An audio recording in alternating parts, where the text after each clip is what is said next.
Olá, sejam muito bem-vindos ao programa Momento Medicina. O que temos de mais moderno e eficaz quando pensamos em cirurgia minimamente invasiva ginecológica. E quem nos recebe é a doutora Mabel Tavares, ela que é ginecologista. Tudo bem, doutora? Tudo bem, Roberto? Tudo bem, doutora, muito obrigada por ter aceito o nosso convite. Claro, doutora, é uma grande profissional aqui do nosso programa. Obrigada. É uma honra, viu? Obrigada, doutora. Doutora, eu queria que você falasse um pouco sobre a sua formação. Bem, sou formada pela Universidade de Mogi das Cruzes, fiz residência de ginecologia e obstetrícia no Sal Santa Marcelina, de Itaquera. E depois completei a minha formação no Instituto Brasileiro de Controle do Câncer, no IBCC, que foi onde eu fiz a parte de câncer ginecológico, e lá que eu tive um maior contato com a cirurgia laparoscópica pela via minimamente invasiva. Foi aí que eu comecei a ter mais contato. Depois disso, eu fiquei trabalhando junto com um professor meu, que foi um chefe meu da residência, que me fez me apaixonar pela laparoscopia, que é o Dr. Moisés, que ele me ensinou absolutamente tudo e teve a maior paciência do mundo, depois que eu terminei a especialização. E hoje eu acompanho num grupo de cirurgia ginecológica, faz também muita parte de cirurgia robótica, e aí eu fico muito com outro chefe meu, que eu acabei cruzando depois, um chefe do Santa Marcelina, que é o Dr. Francis, e aí eu fico muito com ele nessa parte de cirurgia robótica. Aí eu me apaixonei mais ainda e sigo aí me aperfeiçoando e fazendo cirurgia minimamente invasiva sempre que possível. Meus parabéns, doutora. Obrigada. Bom, vamos lá, doutora. O que caracteriza uma cirurgia minimamente invasiva? Bem, cirurgia minimamente invasiva, a gente pensa em pequenos cortes, né? Para ter acesso à cavidade abdominal, à cavidade pélvica, com pequenos cortes, cerca de mais ou menos 1 centímetro, né? Nesses cortes, a gente entra com uma primeira punção, que é que a gente fala com a câmera, né? Que é um instrumento ali que é bem pequenininho também, que a gente consegue visualizar todas essas estruturas. Faz mais outras pequenas incisões, geralmente 3 incisões de mais ou menos 1 centímetro, em que a gente coloca o que a gente chama de trocáter, que são as vias de acesso, né? E a gente utiliza pinças compridas, né? E na ponta dessas pinças a gente tem mini tesouras, mini instrumentos em que a gente consegue cauterizar, cortar a estrutura e devagarzinho a gente consegue abordar aquele órgão, retirar aquele órgão, né? E consegue operar. E a gente coloca gás carbônico, né? Dióxido de carbono na barriga, né? No abdômen, na região abdominal, para poder a gente ter espaço para operar. Perfeito, tá? doutora. Mas é uma cirurgia com pequenas incisões, sem grandes cortes. Essa é a ideia. E em que a gente consegue operar, porque essa câmera que a gente utiliza, ela está acoplada no monitor. Então, a gente opera assistindo como se fosse uma tela, uma televisão mesmo. Então, fica tudo maior. Então, a gente consegue ver pequenos espaços, mas a gente consegue ter uma nitidez maior por causa da tela ali do monitor. Ai, que legal, doutora. Doutora, quais são as técnicas mais usadas nesse tipo de procedimento? Na cirurgia minimamente invasiva, a gente tem a laparoscopia, né, em que a gente aborda ali a cavidade pélvica, seja pela laparoscopia tradicional, em que a gente opera as pinças, né, são pinças mais rígidas, pinças compridas ali, em que a gente opera, tem também muito movimento, consegue enxergar bem também, muito de perto ali estruturas, consegue ter uma ideia de onde está, principalmente a parte de inervação, né? E além da laparoscopia tradicional, a gente tem também hoje a parte de cirurgia robótica, em que a gente tem uma visão em 3D, uma visão mais profunda ali da cavidade pélvica. A gente tem uma maior liberdade de movimento, né? A pinça da cirurgia robótica ela já não é rígida e ela tem uma movimentação muito maior, tanto para a gente ter acesso a estruturas mais profundas, a gente fazer pontos também, né, fazer uma sutura também. Além da laparoscopia, então, que a gente tem esses 2 tipos, a gente tem a esteroscopia, em que a gente aborda via vaginal. Então, a gente entra na cavidade endometrial, né, a gente na cavidade ali uterina, através do colo do útero, da vagina, que é a cirurgia sem cortes, né. Lembrando, né, que cada cirurgia, cada via de acesso tem as suas indicações, mas é basicamente isso. Perfeito. Doutora, esse tipo de cirurgia pode ser usado no tratamento da endometriose? Pode e deve, tá? Ah, que bacana, doutora. Endometriose, a gente dá muita preferência para cirurgia minimamente invasiva. Tá. Pensando principalmente porque a gente tem uma nitidez maior, a gente consegue enxergar muito melhor uma cirurgia, uma endometriose, as estruturas, a gente consegue enxergar bem de perto e a gente consegue ter ali uma maior nitidez para poder retirar a endometriose do que os nossos próprios olhos ali na cirurgia aberta.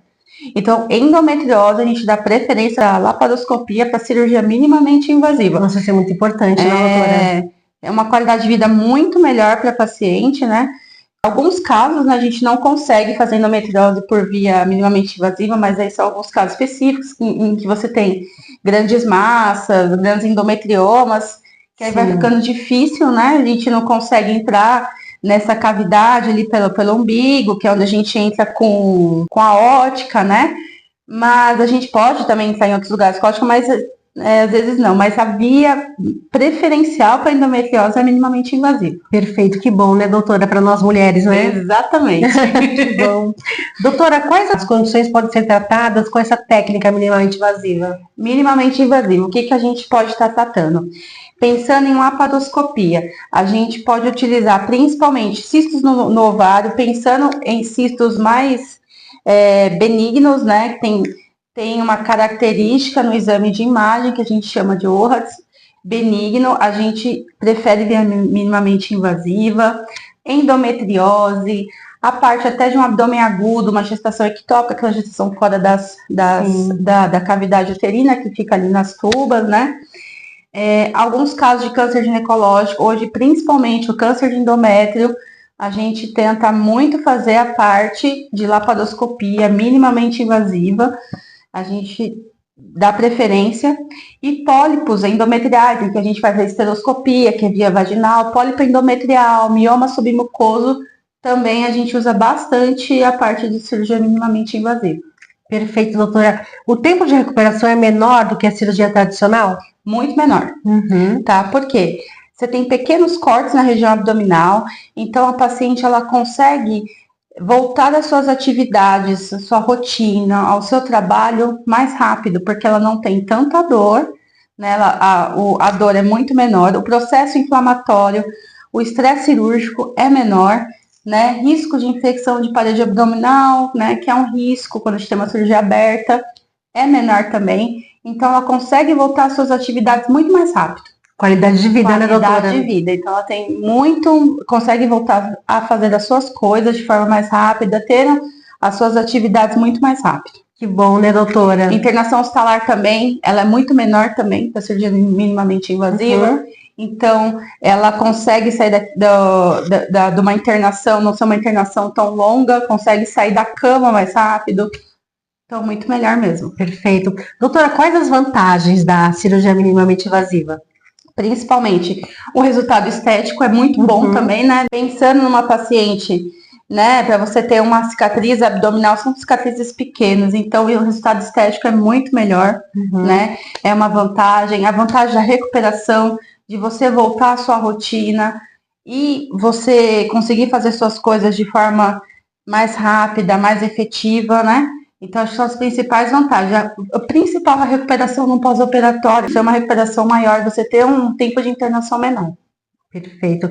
Doutora, existe alguma contraindicação para a cirurgia minimamente invasiva? Pode, sim, temos algumas contraindicações, né? Passando desde a parte das comorbidades da paciente, né? Como um exemplo, como a gente injeta gás na cavidade abdominal, então algumas pacientes que têm alguma doença pulmonar obstrutiva grave, que é o DPOC, né, que ela já não tem uma ventilação, né, não consegue respirar tão bem. Então, como a gente coloca gás na cavidade abdominal, pode prejudicar essa respiração, então fica difícil às vezes operar. Paciente com um grau de insuficiência cardíaca também, a gente às vezes não consegue fazer uma cirurgia minimamente invasiva pensando nessa parte do gás. E também de acordo com a experiência de cada cirurgião, né, se ele domina mais a via minimamente invasiva ou uma cirurgia laparotômica, né, que é a cirurgia aberta que a gente que a gente fala, então depende muito também, tá? Mas sim, tem algumas comorbidades, principalmente referente ao paciente, que a gente não pode fazer uma cirurgia minimamente invasiva. E pensando também na parte anestésica, uma paciente que não pode ser submetida naquele momento, seja por alguma comorbidade, a uma anestesia geral, porque a cirurgia minimamente invasiva, a gente precisa da anestesia geral. Então, se ela não pode passar por uma anestesia geral, ela só pode passar por uma cirurgia, uma raquianestesia. Então, aí ela também é uma contraindicação também. Ah, perfeito, doutora. Doutora, recebemos inúmeras perguntas, né? E dentre elas, quais são as cicatrizes resultantes de uma cirurgia minimamente invasiva? As cicatrizes são bem pequenas, né? O tipo de cirurgia lá dentro da parede, lá dentro da cavidade abdominal, da cavidade pélvica, é a mesma. Tá? A diferença, os passos são os mesmos, mas a parede abdominal, as cicatrizes são bem pequenas. Geralmente a gente entra com a câmera pelo umbigo, então já é a maior cicatriz, aliás, que tem 1,5 centímetro. E nem aparece, né, doutora? E nem aparece, então a gente faz realmente ali bem escondidinha dentro do umbigo, então a cicatriz maior que não é perceptível, né? E as outras cicatrizes, geralmente 1,5 centímetro ali, nem 1,5 centímetro, 1 centímetro mais embaixo, ali perto do biquíni, ou pode ter um pouquinho ao lado ali da parede abdominal. Tem alguns cirurgiões que preferem operar com uma punção, que a gente fala, mais alta, mas são muito pequenas. 1 centímetro ali, a gente faz um ponto intradérmico, que é um ponto que você praticamente não vê, você vai ver um risquinho. Se você ainda utilizar alguma coisa no pós-operatório, um tipo de creme ali, vai ser quase que tanto no mercado agora, né, doutora? Que temos muito, então a gente consegue ali um resultado estético bem bom. Que bom, doutora. Doutora Mabel, e quando a cirurgia minimamente invasiva é indicada? Cirurgia minimamente invasiva, sempre indicada, né? E endometriose é uma via que a gente dá preferência, né?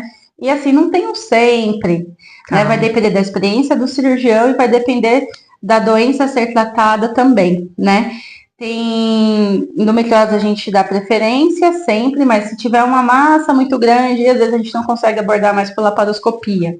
Um mioma que seja muito grande também, a gente não consegue abordar porque você vai aumentar muito o tempo cirúrgico de uma cirurgia minimamente invasiva, da cirurgia, seja, sei lá, por um mioma de 14 centímetros, né? Tô chutando um tamanho alto.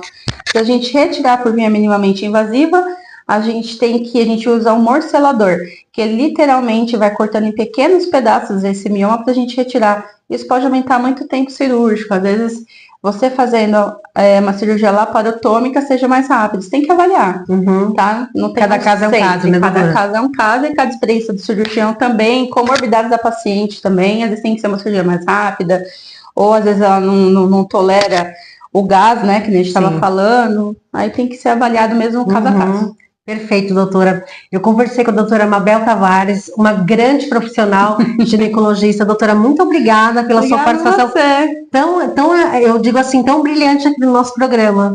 Obrigada a vocês por terem vindo aqui, tá? Pra gente conversar, foi muito bom. Obrigada. Eu vou ficando por aqui, até o nosso próximo encontro. Programa Momento Medicina. A informação com responsabilidade, aqui você acha.